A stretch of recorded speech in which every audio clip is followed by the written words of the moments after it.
Vážený pane předsedající, milé dámy, vážení kolegové, dovolte, abych se snesl trošku z těch různých matematických soubojových paníků a vysoké vědy trošku na zem a předvedl nějaký takový víceméně školní případ fyzikálního, nebo tedy začátku fyzikálního modelování.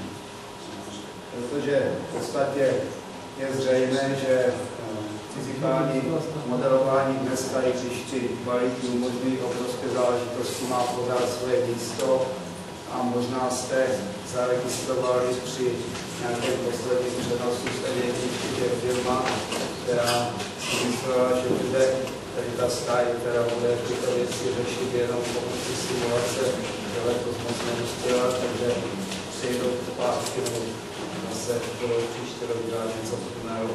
Takže to je jenom tak na úvod. Takže přednáška, tedy ten příspěvek se jmenuje Fyzikální modelování pánové, plynorování oceli a jeho charakteristiky. V zásadě tady asi nemusím říkat, v čem jsou výhody modelování jako takového, ať už matematického nebo fyzikálního. Je to jednak záležitost finanční, záležitost toho, že se modeluje něco, co ještě vlastně k dispozici. Modelují se stavy, které se v praxi nedají prakticky realizovat. No a může se hledat nějaké optimum. Třeba karoserie jedničky. Čili této teorie modelování jsme taky využili při stavbě modelu mezi pány, nebo při návrhu toho modelu mezi pány. Výhody jsou taky zřejmé, to znamená, že se obrátím přímo na fyzikální modelování, že nemusíme znát matematický popis, což je nějaký problém, že a ty fyzikální modely, protože to modelují prostě na základě fyzikálních záležitostí zákonů, tak někdy jsou z toho vyšší než matematické modelování. Samozřejmě je tam třeba dodržet určitá kritéria podobnostní čísla, s čímž je někdy problém, aby se všechna ta nalezená kritéria, ta čísla na modelu i na díle shodovala. Nevýhody jsou taky zřejmé, není to tak jednoduché, jako jenom naťukat něco do počítače a změním okrajové nebo jiné podmínky, změním geometrii, tady je to všechno krásnější, čili některé ty věci jsou něco složitější. Problém taky spočívá v tom, že buď tedy nenaleznu všechna kritéria, která bych měl dodržet, a nebo se dostanu do situace, kdy všechna kritéria prostě dodržet nejde z různých důvodů a potom se obracíme na ty modely přibližné, kde si vybíráme určitá kritéria na základě jistých principů, které jsou samozřejmě známe. Ještě jednou se vrátím, mám ten, že už, ale to vlastně bylo ve vedlejší sekci, takže jenom zopakuji, co to je vlastně mezipánev. ZPO znamená zařízení pro plynové obrazování oceli.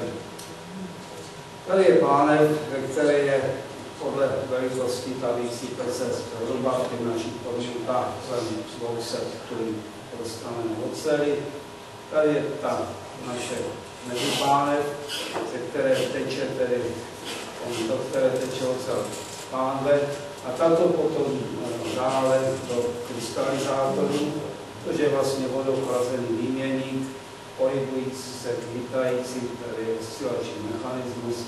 A potom ta utuhlá ocel, už řekněme tady samozřejmě částečně utuhlá, ještě s tekutým jádrem, je nastříkávána vodou v sekundární sekci.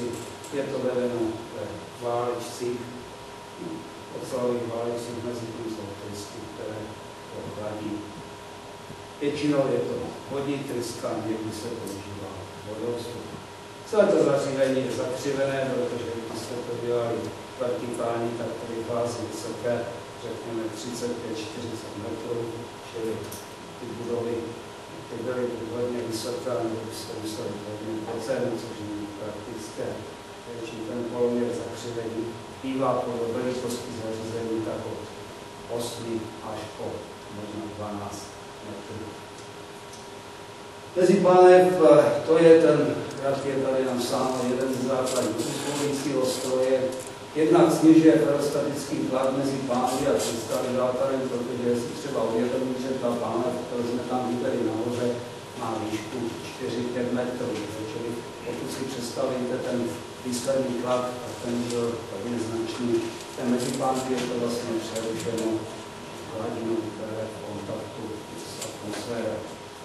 Dále se tam homogenizuje jak teplota, tak chemie, to znamená složení. Ta mezipánev umožňuje vyplouvat nekovým městkům na hladinu, kde jsou potom v prášku pohlceny.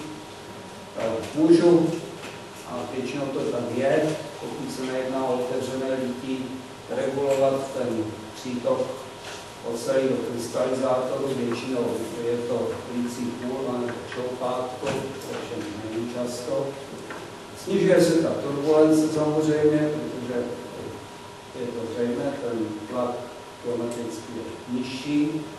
No a jedním z hlavních důvodů je taky to, že to zařízení je víceproudé, já jsem tam namaloval jenom jeden proud, ale zařízení bývají taková, že odlevají, řekněme, až do 8 proudů tu ocel, to znamená, je to potom rozděleno do těch jednotlivých krystalizátorů přes mezipánev.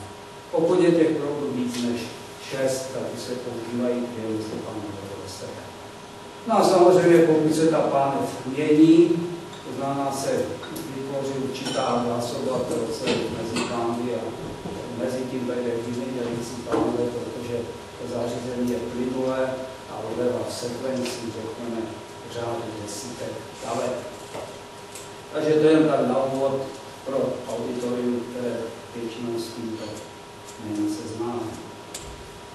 Čili my jsme se pokusili na základě známých rovnic, tady jsou napsány ty rovnice, na věstoty jsou pro všechny 3 směry. Předpokládáme tedy izotermické rozstrojové proudění vazké tekutiny, samozřejmě nestlačitelné. Čili tady je taková ta klasická úprava, kde se zavedou měřítka, nebo takzvané konstanty podobnosti pro ty jednotlivé veličiny. No a tady potom z toho vyplyne, že tyhle zlomky, které tvoří vlastně indikátory podobnosti, musí se rovnati jedné, z čehož potom vyplynou ta příslušná kritéria podobnosti nebo podobnostní čísla.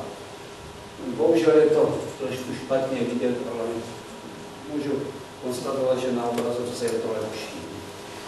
Čili první kritérium je homochronismu převrácená hodnota, druhé Froudeho, třetí Eulerovo a čtvrté Reynoldsovo kritérium.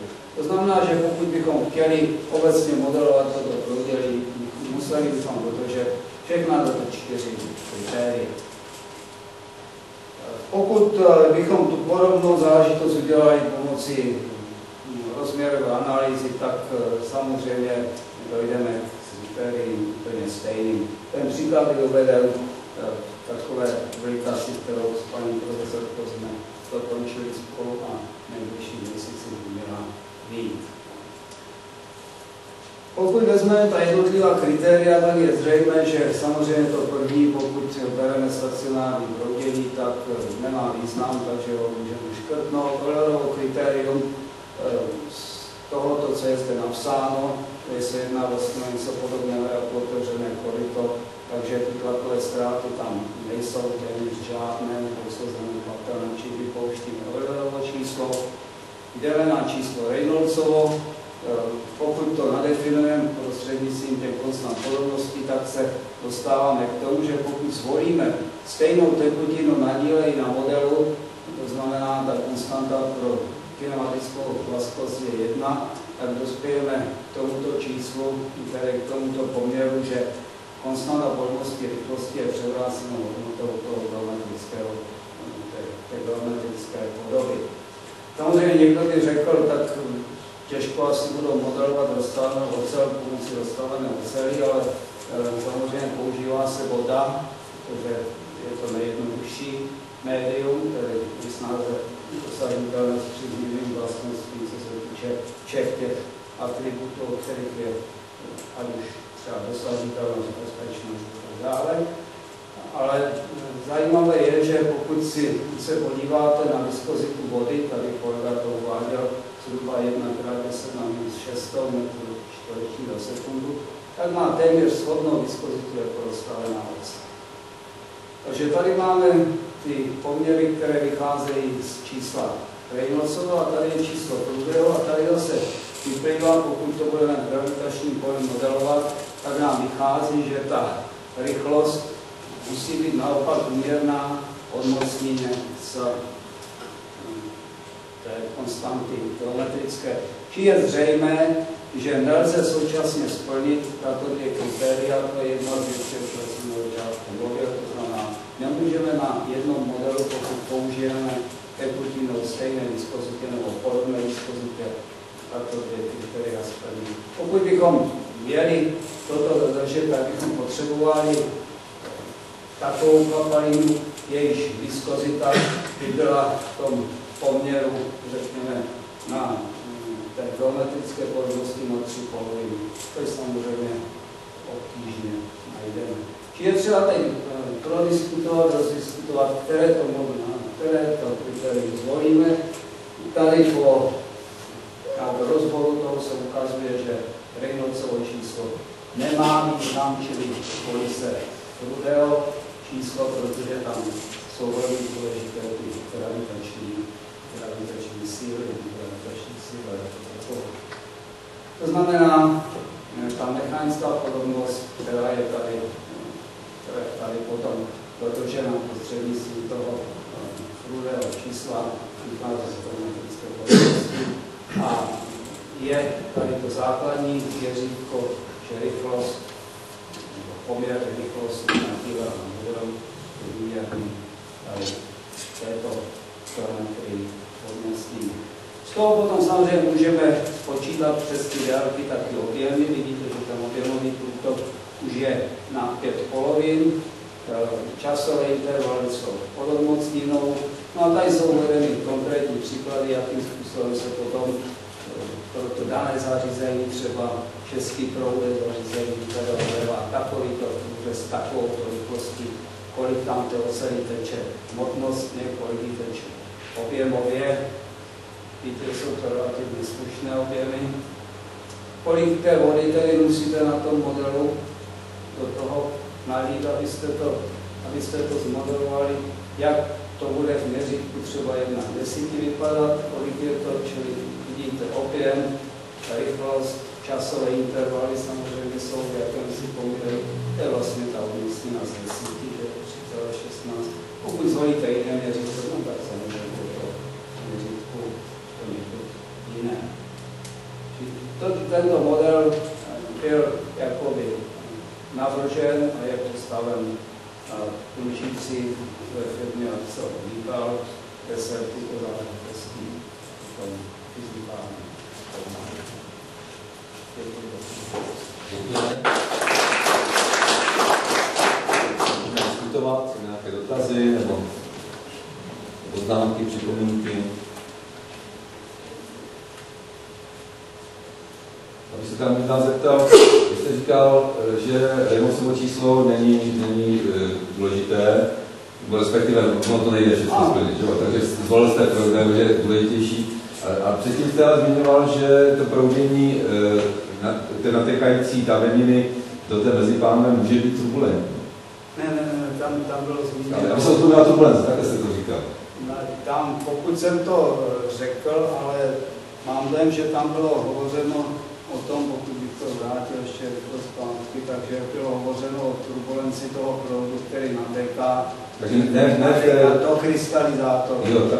Protože tady si musíme uvědomit, že čili tam totiž, čili kdybychom to pustili z těch 6 metrů do toho krystalizátoru, tak je zřejmé, že z titulu toho vysokého statického tlaku by tam byla zřejmě vysoká rychlost. A navíc byl problém v tom, že ta pánev se postupně vyprazňuje, čili vlastně z původních 6 metrů potom už budu mít jenom metr třeba, čili ty poměry by se tam hodně neměnily, čili ta mezipánev je jaká stabilizační Děkuji. Další dotaz? Spoluautorka. Paní Dorozová všechno ví, ona to... Ne, já jsem myslel dodat, ne se zeptat. Pre tých, ktorí sa venujú tejto problematike úplne vyčerpávajúca, pre tých, ktorí sa nevenujú, tak možno trošku také strašidelné, ale dá sa to zvládnuť. Dobře, tak ještě jednou, já bych se ptal, pane profesore, proč poměr sil impulzních recyklářů nazýváte číslo HO?